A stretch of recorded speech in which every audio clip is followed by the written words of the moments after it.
सवाल यही है कि क्या अमेरिका के धमकी के बावजूद ईरान सरेंडर की जगह बवंडर मचा रहा है। इसी पर हम चर्चा करेंगे, लेकिन पहले ये रिपोर्ट।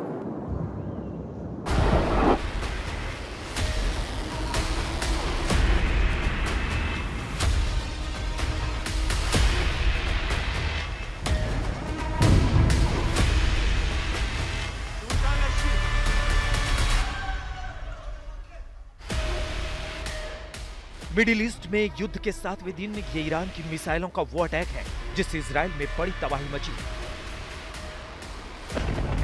दक्षिण इजराइल के बीर शोबा क्षेत्र के सोरोका अस्पताल में ये तस्वीरें आयतुल्ला अली खामनेई के पलटवार की गवाह बनी है।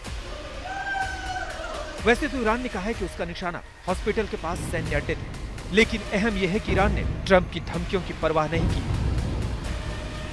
जबकि 2 दिन पहले डोनाल्ड ट्रंप ने G7 की बैठक बीच में छोड़कर ईरान को अल्टीमेटम देकर कहा था अनकंडीशनल सरेंडर।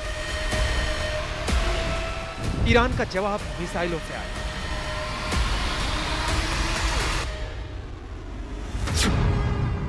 ईरान के उप विदेश मंत्री काजेम गरीबाबादी ने बयान जारी करके भी कहा, अमेरिका या तो इजराइल को रोके या चुप रहे।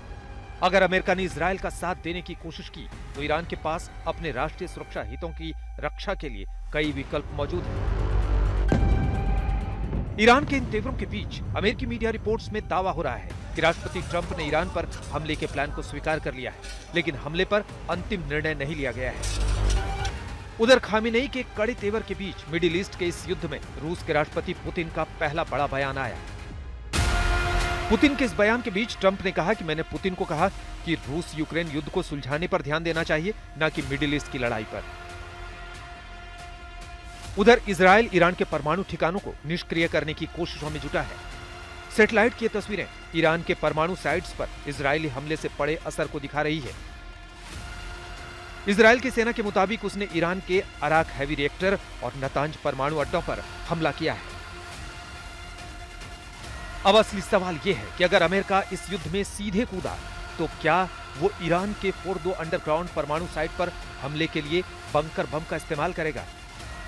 सवाल यह भी है कि अगर अमेरिका इस युद्ध में सीधा उतरा तो क्या पाकिस्तान उसका सहयोगी बनेगा।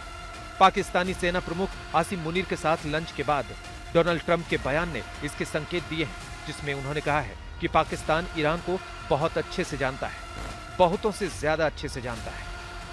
सवाल यह है कि मिडिल ईस्ट का ये युद्ध दुनिया के लिए महायुद्ध की ओर बढ़ता दिख रहा है। आज तक